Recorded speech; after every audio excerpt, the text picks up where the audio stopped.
Okay, you have the worksheet for 6.3 in front of you. It is going to help us graph quadratics using the x-intercepts. So lesson 6.2, which you've been working on, has been all about factoring and solving quadratic equations in factored form. So it's helped you find x-intercepts, right? You found out that if you have an equation like x plus 3 times x minus 2 equals 0, then you know that the x-intercepts are x equals negative 3 and x equals positive 2. Those are called the zeros. Today we're going to put that all into practice and say, okay, now that I know where the zeros are, that means I know where the function or where the parabola crosses y equals 0. Now I can draw that. I can simply say, okay, I know that I have a 0 at x equals 2, and I have a 0 at x equals negative 3. It's positive, so it opens up, and that's what the parabola would look like. So that's what we're doing today. We're going from finding out where our zeros are, our x-intercepts, to drawing it. Another thing we can learn from our x-intercepts is where the vertex is. Where the vertex is, right? We find the mean of our x-intercepts and then sub that value in to find which y value matches our x value, and there's your vertex. But we'll get into that in a little bit.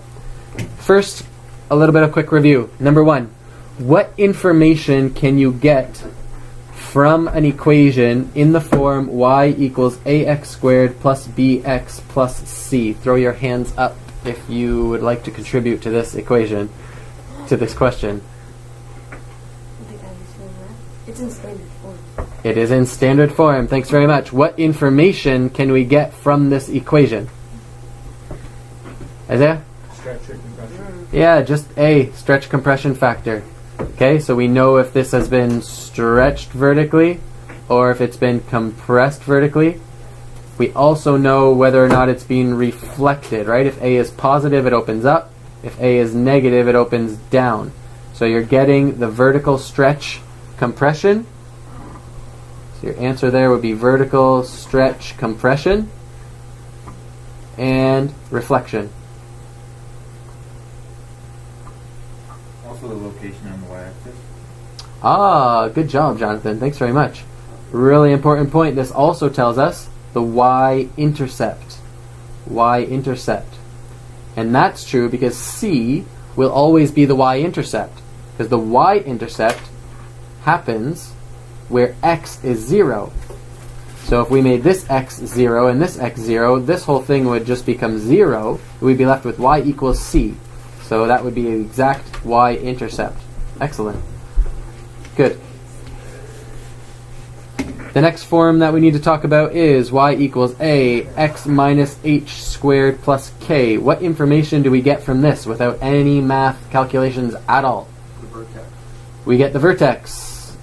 The vertex is hk. What else do we get?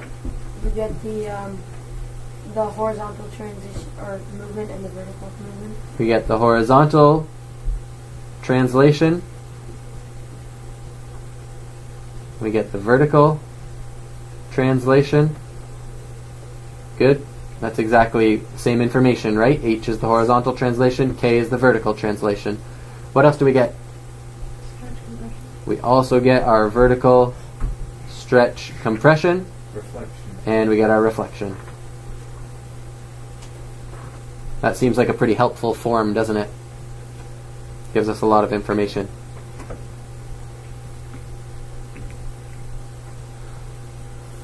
Good to clear? Last but not least, we are looking at our last form, which is called factored form. It's in the form y equals x minus r times x minus s. It's called factored form because we have two factors. And what information can we get straight from this? X-intercepts. Nice. We got our x-intercepts. And I should actually throw an a in front there. Stretch and compression. Which means if there's an a, that means we're getting our vertical stretch compression. And we're also getting reflection. Now there's one other thing that's we can't get directly from this equation, but it is pretty easily derived from this equation. Yeah, location of the vertex. We're not going to write that because it doesn't come directly from it, but it's easy to get. And that's exactly what the next part of our worksheet asks us to do. It says consider the quadratic equation, the quadratic relation, y equals x minus 2, x minus 4. And it says, how would you find the x-intercepts? Let's just do it orally. Plus 2, plus 4. Yeah, we know that it's x equals 2 and x equals 4, but how do we know that?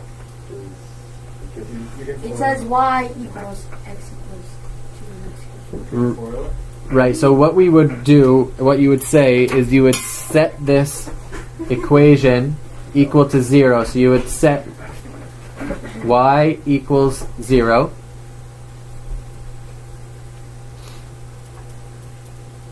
And solve for x. So that's exactly what you need to have written there. Set y equals to 0 and solve for x. So you don't need to write this part, but basically all we said is you would set y equals to 0 and then solve for x just means find the x values that make this true. Well, if x equals 2, then this factor will be 0, which makes the whole thing 0. And if x equals 4, then this factor will be 0, which makes the whole thing 0, which makes it true. So there's your solutions. That's how you would find your x-intercepts. This is the key sentence. Set y equal to 0, solve for x. Part 2 there says, how can you find the x-coordinate of the vertex? How can you find the x-coordinate of the vertex? We've got our x-intercepts. Sub that into the equation. Well, if I sub either of these into the equation, I'll just get that this is true. I'll get 0. These are our x-intercepts. So you found out that you're crossing at 4 and you're crossing at 2. But how do we find our vertex? It's going to be somewhere down here, right? How do we find the x-coordinate of our vertex? Would you say it's right in between 2 and 4? Midpoint? Oh, the line of reflection or whatever. That runs up the Mean? The mean? Yeah, mean. Yeah? Midpoint. So the mean is an average. So you're taking the average of your two x values, and that will be the point right in the middle of them. So all you're doing is taking the x-coordinate of the vertex is found by taking your two intercepts, adding them together, dividing by 2. So the x-coordinate of the vertex is 3. This should be fairly familiar to you. Yeah, couldn't you do this? That's exactly what you're doing. You're finding the midpoint of 2 and 4. And that's giving you the x-coordinate of your vertex. Now how do I find the corresponding y-coordinate? How do I find the y-coordinate for my vertex? Well, doesn't my parabola follow this equation? Y equals x minus 2, x minus 4? Minus 2, minus 4. Yeah, if I know that it happens at x equals 3, then my vertex, the y value of my vertex, comes at 3 minus 2 times 3 minus 4. 3 minus 2 is 1. 3 minus 4 is negative 1. So the y-coordinate of my vertex equals negative 1. So the vertex of this parabola happens at 3, negative 1. X value is 3. We found that out by finding the middle of my two x-coordinates. That's always true because a parabola is symmetrical. Remember that from Unit 4? Okay? So now I know down here is my vertex at 3, negative 1, and the parabola looks something like this. Okay, let's take a few notes. Some notes on quadratic relations in the form, in factored form. So often we're given a quadratic relation in standard form. And many of these relations can be factored in order to help us find the x-intercepts. Many quadratic relationships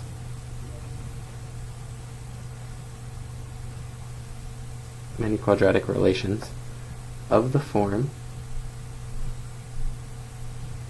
y equals ax squared plus bx plus c can be factored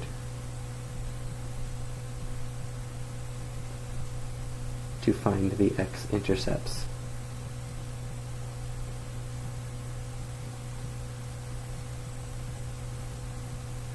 Now, how does this work? This works because x-intercepts occur where the graph, where the parabola, crosses the x-axis. X-intercepts occur where the parabola crosses the line y equals 0. Okay, so we'll make that note. X-intercepts occur where the graph, so the shape, the parabola, crosses the line y equals 0. So, in factored form, it's y equals x minus r, x minus s. One or both of the factors must equal 0. In order for x minus r times x minus s to equal y, where y equals 0, right here and right here, then at least one of these factors must be 0. So what we're really finding here is the value of x that makes this factor 0 and the value of x that makes this factor 0. And those 2 points, those 2 x values, will correspond with this point here and this point here, the 2 x-intercepts. This is why x-intercepts are also called zeros.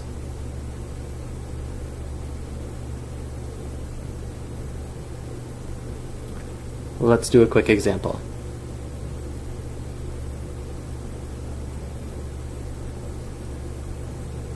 For example, let's consider the quadratic equation y equals x plus 2 x minus 5.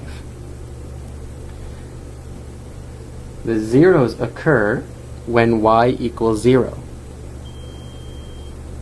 Zeros occur when y equals 0. So, to solve,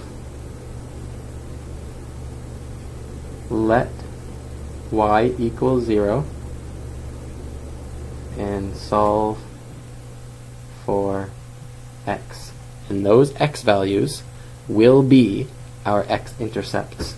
That will be the place on the graph where the graph crosses the x-axis or crosses the line y equals 0. So when we're solving these quadratic relations, we're finding the values of x. We're finding our x-intercepts, finding the values of x where y equals 0. We're going to find out that a quadratic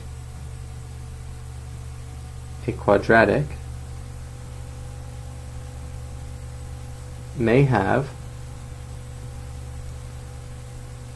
and these are the possible solutions, they may have 2 distinct roots, distinct meaning different, 2 distinct roots, 1 root,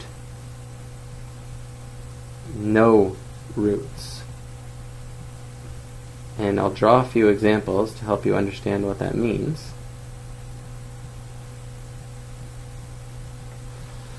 A quadratic relation with 2 distinct roots. That simply means that it's crossing the x-axis at 2 distinct places. 1, 2. Or maybe it's upside down, flipped like this. 1, 2. So a quadratic relation that comes out with 2 roots, you know that parabola is going to cross the x-axis at 2 places. Another option is having 1 root. That's a parabola that just touches the x-axis and comes back up, but doesn't actually cross it. It might look like that. It might look like this. Touches the x-axis at 1 point, but never crosses it. And you can probably guess what a parabola looks like with no roots. It's just a parabola either up here, where the vertex is above the x-axis and the parabola opens up, or the vertex is below the x-axis and the parabola opens down. These parabolas will never cross the x-axis, so they will not have x-intercepts, which also means it will not be able to be factored. These are 3 cases that we will run into as we work with factoring quadratic relations and attempting to graph them. In example 1, we are asked to find the x-intercepts, the coordinates of the vertex, and then to sketch the graph of a quadratic relation given in standard form. So in order to find the x-intercepts, we've already discussed and discovered that I need to factor this. If I can split it into its factors, I can find its zeros, which correspond to its x-intercepts. So right off the bat, I need to let this thing equal 0. I'm trying to find the values of x for which y equals 0. So step 1, set y equal to 0. Then solve for x. I won't write those steps every time, but just so that you can see them for the first time that we're going through this. So now I have 0 equals x squared plus 8x plus 7. The next step in solving for x is factoring. I can use sum and product. Hopefully I'm getting quick enough at this that I don't need to write it out every time, but I have a sum of 8, product of 7. Those factors are 7 and 1. So I can split the middle term, which leaves me with 0 equals x squared plus 1x plus 7x plus 7. Now I can factor by grouping. So out of my first 2 terms there, I'm going to factor out the x, which leaves me with x plus 1. Out of these guys, I'm going to factor out positive 7, which leaves me with x plus 1. I can factor out the common factor of each of these terms, which is x plus 1. It's going to get multiplied by x, and it's going to get multiplied by 7. I'm going to repeat that factoring process and skip a few steps in between. Some of us are ready to do this a little bit more quickly.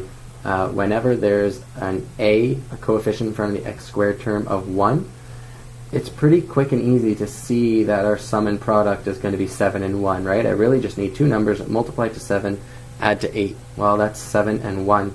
So I can go straight from 0 equals x squared plus 8x plus 7 straight into x plus 1, x plus 7, if I can see that these guys multiply to 7 and add to 1, to 8, sorry.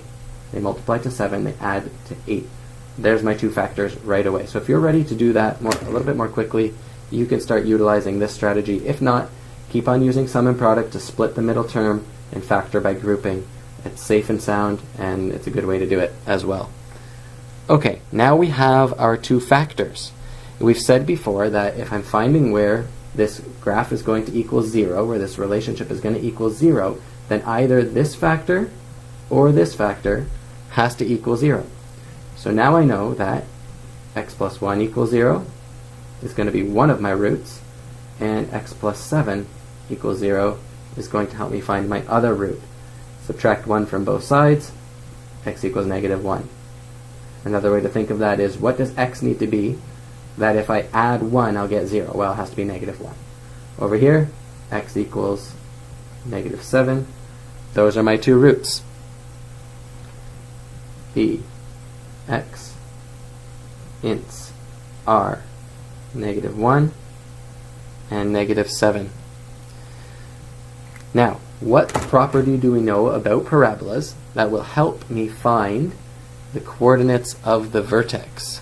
What properties do we know about a parabola that will help me find the coordinates of the vertex? Well, we know that parabolas are symmetrical. Every single parabola is symmetrical. So if the graph crosses at x equals -1 and it crosses at x equals -7, then right in between those must be my axis of symmetry. And we know that the axis of symmetry crosses through the vertex. So in order to find my vertex, we'll write a little note here. I'm going to write off to the side just so I have space to leave all my work on display. Kind of coming up from here up to this section. Due to the symmetrical property of parabolas, every single parabola, the x-coordinate of the vertex is on the axis of symmetry.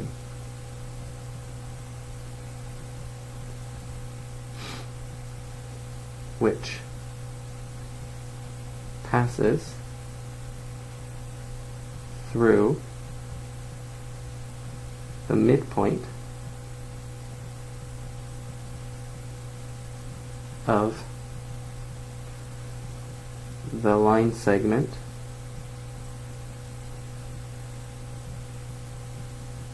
connecting the two x-intercepts. That's a lot of words to say this.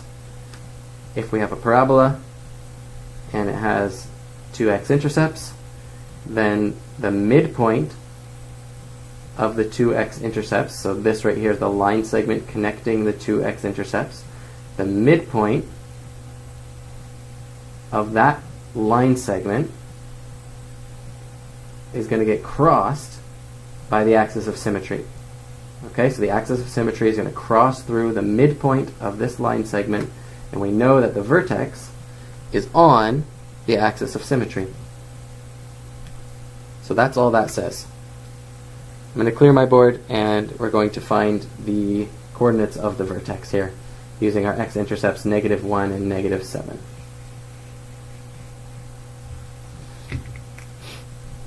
So we've got x ints of -1 and -7, which means for the vertex, the x-coordinate of the vertex is just right in between these guys. So it's -7 plus -1 divided by 2. -7 plus -1, or -1 plus -7 is -8 over 2. That's -4. So the x-coordinate of the vertex is -4. Well, now how do I find my y-coordinate? We have this relationship that we started with, which is y equals x squared plus 8x plus 7. That means every single x results in a y, and the y always depends on the value of x. And we know that at this point, the value of x is -4. So where x equals -4, y equals -4 squared plus 8 times -4 plus 7. I've just subbed in -4 for every value of x. -4 squared is 16. 8 times -4 is -32 plus 7. Here we've got -16 plus 7, which is -9, which tells us that the vertex is at the point -4, -9. Okay, now we have enough information for this specific parabola to sketch it. Now our sketch doesn't necessarily need to be perfect. You should be able to do it fairly well on graph paper, but we'll just point out some of the main things that we need to remember when we're sketching the graph of a parabola. We're going to label our x and y axes, the arrows on the end. We have found out that our x-intercepts are at -1 and -2, 3, 4, 5, 6, 7. So here we have the point -1, 0. Here we have the point -7, 0. And we found out that our vertex is at -4, -9. So -1, 2, 3, 4, 5, 6, 7, 8, 9. Somewhere down here. And -4 is right here, right? So our axis of symmetry cuts through like that. And we know one other piece of information about our graph because we had it in standard form right here. So we actually know that our y-intercept is +7. 1, 2, 3, 4, 5, 6, 7. Again, if you're using graph paper, you can do this a lot more accurately than I'm doing it here. But we do have enough information to do a pretty good sketch of our parabola here. It's opening up. And it's going to hit a y-intercept there. That one's a bit better. Can do that over here too. Not the greatest sketch, but you get the point. And we have our vertex down here at -4, -9. There. We have found our x-intercepts by first factoring. Then we used our x-intercepts to find the x-coordinate of our vertex. Then we subbed that back into our original equation to get the corresponding y value for our vertex. Okay, example 1b is a little bit trickier because we have a coefficient in front of our x squared term of 2. So we're going to be using sum and product where we're looking for the sum of the middle coefficient, b, which is -1, and the product of a and c, which is going to be -12. So we've got a sum of -1, we've got a product of -12, and this is just going to help us split that middle term. Well, we're looking at -4 and +3 here. So now I know that y is equal to 2x squared minus 4x plus 3x minus 6. I can continue to factor by grouping. Out of these two, I can pull out the 2x as a greatest common factor, leaving me with x minus 2. Here I'm going to pull out +3. It's going to leave me with x minus 2. Now I can pull out x minus 2. It needs to get multiplied by 2x, and it needs to get multiplied by +3.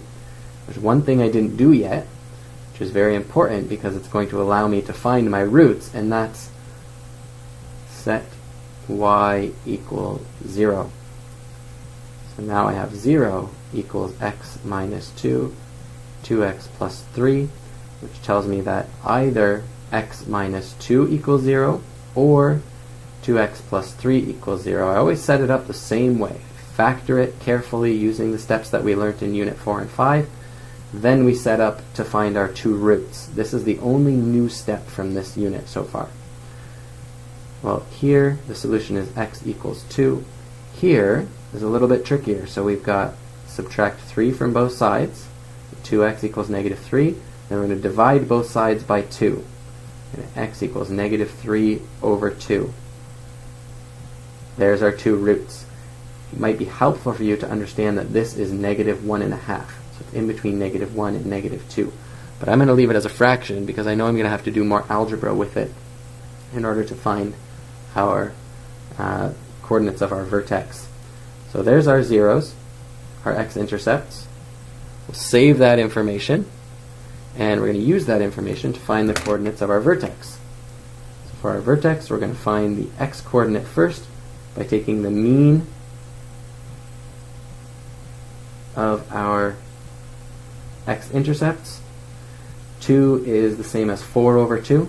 So now I have 4 over 2 minus 3 over 2. Well, that's 1 over 2 divided by 2.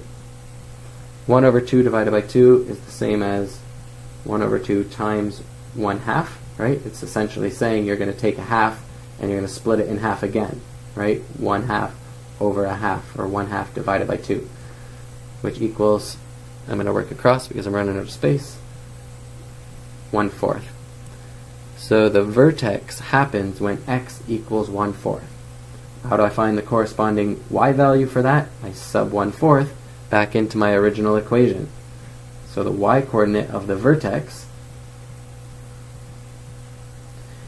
is equal to 2 times 1/4 squared minus 1/4 minus 6.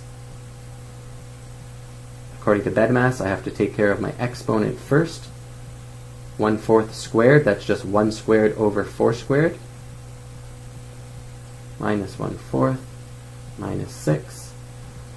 Over here, now I'm going to have 2 over 16, because I'm taking 1/16 times 2. So if I have 1/16 times 2, I'll have 2/16, which reduces to 1/8. Now I know I'm going to be adding and subtracting fractions, so I want to express all of these over 8. So I'm going to express negative 1/4 as a fraction over 8, which I would just multiply top and bottom by 2. And I'm going to express negative 6 as a fraction over 8, which is negative 48 over 8.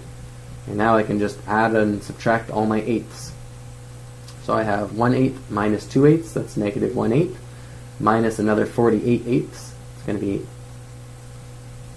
minus 49 over 8. And that number falls in between 6 and 7. But it tells me that the coordinates of our vertex are 1/4 negative 49 over 8. Again, it looks like an awkward, ugly fraction, but if you just do it carefully, keep your numbers in line, use BEDMAS properly, accurately, you'll come out with the right answer. And now we have enough information to sketch this. I'm going to clear my board to make some space. You remember where my x-coordinates are, my x-intercepts are, and my vertex. X, Y, arrows. X-intercepts of negative 3 over 2, 0, and 2, 0. And a vertex of, say it's down here, 1 over 4, negative 49 over 8. We also have a y-intercept of negative 6, which is right about there. And now I can carefully sketch my parabola. It's not a V shape, it's a U shape.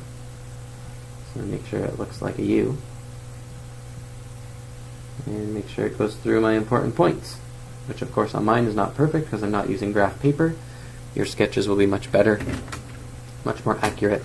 But there I have all the information that I need, and I also need to make sure that I label my graph. This is the graph of y equals 2x squared minus x minus 6.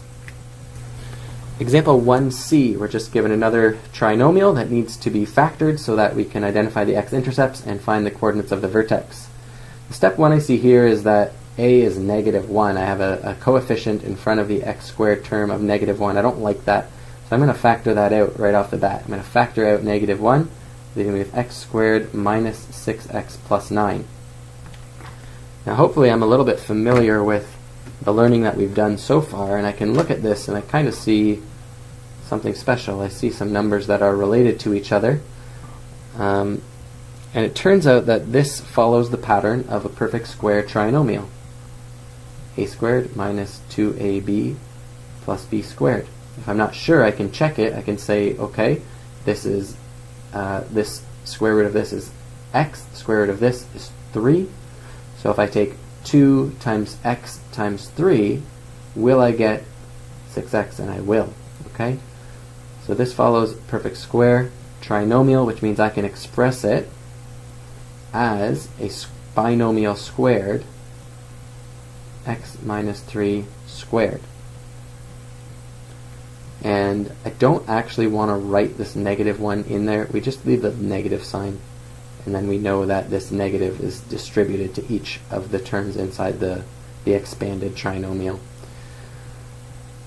Okay, well what does this mean? This means I factored it, but both of my factors are x minus 3. That means this is going to result in a single x-intercept where x minus 3 equals 0.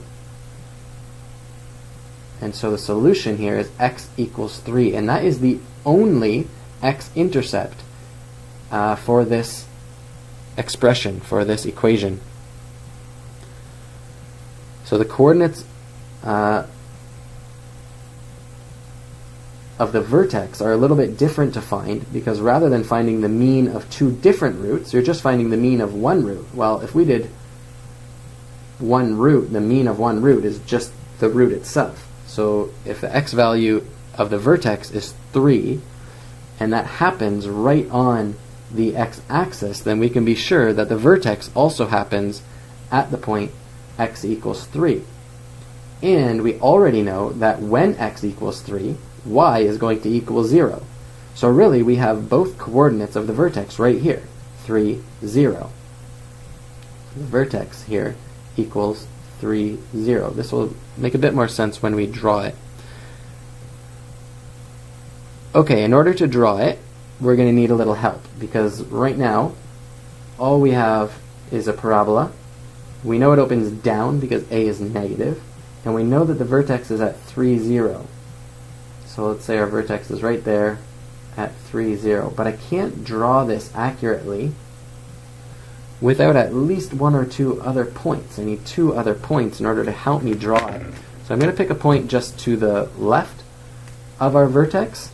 Let's say we take an easy point to work with. Let's see what happens when x equals 0, which is really just our y-intercept. That tells us when x is 0, y is negative 9. So two other points on the parabola. One of them, when x equals 0, y equals negative 9. So we can put that point in here, when x equals 0, y equals negative 9. And let's see what happens when x equals 6. Well, when x equals 6, since parabolas are symmetrical, and I picked a point here that's 3 to the left of the vertex, and 6 is 3 to the right of the vertex, then I know I'm going to go over 3 more, and I'm going to go down 9, just like we did on the other side. And now I should be able to draw my parabola with the point 6, negative 9, and the point 0, negative 9. So in order to graph the parabola given with only one root, we need two other points to give us a bit of a reference to help us draw it accurately. In example 2, we're given the graph of a parabola, and we're asked to find the equation of this graph. Find the equation that matches the parabola that is shown. Well, we're given the x-intercepts, right? We know that our x-intercepts are negative 2, and positive 4. So we know in factored form what this kind of looks like. So we know in factored form this is going to look, we don't know what a is, so we'll leave that out there, but we know that we have two factors, x plus 2 and x minus 4. We've also been given another point on the graph. We've been given this point 216. So in order to find out what a is, we really just need to sub in the point that we've been given. Sub in 216 for x and y to solve for a. Then when we solve for a, we can put it back in this form, and we'll have an equation in factored form, and then we just need to convert into standard form, which we'll be able to do because it's just using the distributive property. So here we go. I'm going to put 16 in for y. Don't know what a is. I'm going to put 2 in for x. And now I just need to solve. So here we have 16 equals a. In this bracket I've got 2 plus 2, that's 4. 2 minus 4, that's negative 2. So I've got 16 equals negative 8a. Divide both sides by negative 8. I get a equals negative 2. Okay, so now we have y equals negative 2, x plus 2, x minus 4. Now that's a good equation. That is the equation that suits this parabola, but it's in factored form, and we are supposed to get an equation in standard form. So all I need to do is use my distributive property, my algebra skills, group my like terms, and I'll have this in standard form. So to start, we'll leave our 2 out here, and we'll just FOIL this. First times first, x squared outside times outside is negative 4x. Inside times inside is positive 2x. That leaves us with negative 2x. Last times last is negative 8. Now I go ahead and distribute negative 2 to each of my terms. I'm left with negative 2x squared plus 4x plus 8. And that is our equation in standard form that matches the parabola shown.